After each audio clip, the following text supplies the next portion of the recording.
On June 1, 2009, one of the most iconic car companies in history, General Motors, filed for bankruptcy. At the time, GM had $172 billion in debt, while its assets were worth only $82 billion. It was the largest industrial collapse in U.S. history. Over 20,000 employees lost their jobs, 14 factories shut down, and 4 brands disappeared. GM had made cars Americans loved: Chevrolet, Cadillac, GMC, Hummer. But poor decisions and short-sighted leadership nearly wiped it off the map. How did this happen? Why did a company that symbolized American pride fall so hard? To understand GM's collapse, we need to go back to 2008. The global financial crisis hit the world. The U.S. housing market collapsed, banks like Lehman Brothers went under, and unemployment skyrocketed. People had less money to spend. Car sales in the U.S. dropped from 16 million in 2007 to just 10.4 million in 2009. Banks had handed out car loans without checking if buyers could afford them. When the credit bubble burst, millions defaulted. Suddenly, getting a car loan became almost impossible.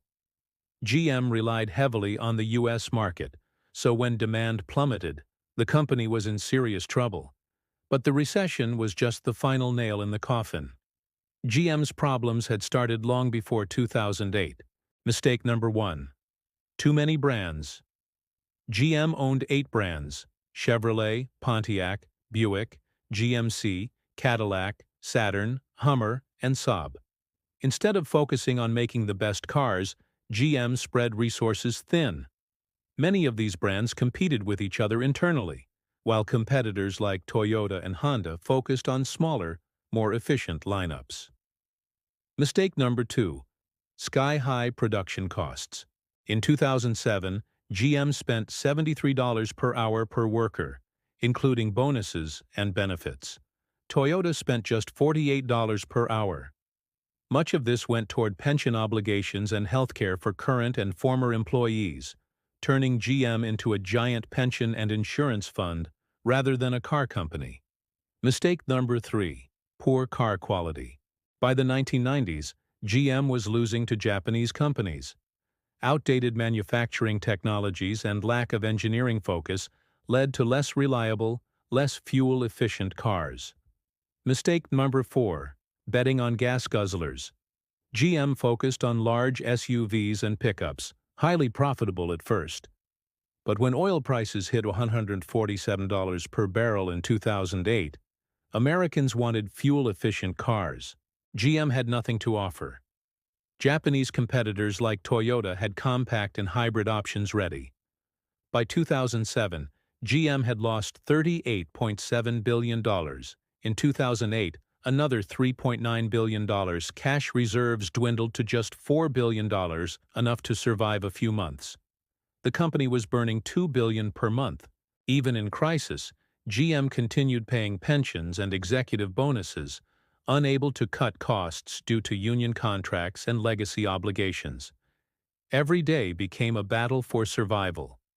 Leadership scrambled for solutions, but it was clear: bankruptcy was looming. At the time, GM was led by Rick Wagoner. He turned to the government for help. In December 2008, the Bush administration approved $17.4 billion in emergency loans, but the funds weren't enough. GM's stock collapsed, over $30 in 2007, just $3 by end of 2008, and below $1 in early 2009. Shares became essentially worthless. By March 2009, President Obama demanded Wagoner's resignation.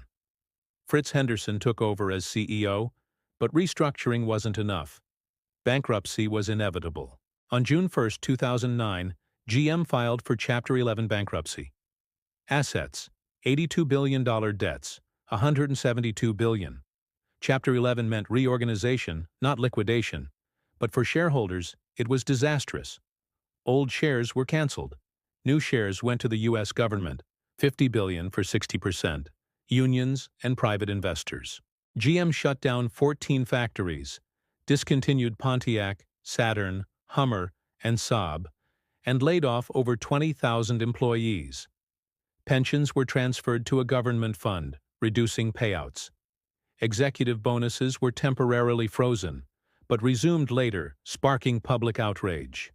GM emerged from bankruptcy with a new leadership team. Ed Whittaker, former AT&T head Dan Ackerson, focused on modernization and cost-cutting. The company reassessed its mistakes, focusing on innovation and efficiency. By 2010, GM returned to the stock market with a $23 billion IPO. By 2012, GM was profitable again. 2017 marked full repayment of government debt. Mary Barra, the first female CEO, modernized GM's culture. Emphasis on electric vehicles and digital tech, streamlined operations, focused on quality and innovation. Discontinued unprofitable brands. GM not only recovered but adapted for the future. Interestingly, Ford survived without government help. CEO Alan Mulally had pledged assets to raise $23.6 billion before the crisis, restructured unprofitable models, and cut costs efficiently. GM's bankruptcy was a result of strategic mistakes, resource mismanagement, and a global financial crisis. The story is a warning. Even the most powerful companies can collapse suddenly if they fail to innovate, manage resources, and adapt to crises. For GM, bankruptcy was painful, but ultimately a chance to reinvent itself, proving that resilience and preparation are the keys to survival in a volatile world. If you enjoyed this story, hit subscribe, leave a comment with your thoughts on GM's fall, and check out our other videos. Enron, the $74 billion corporate fraud. The blonde who tricked investors.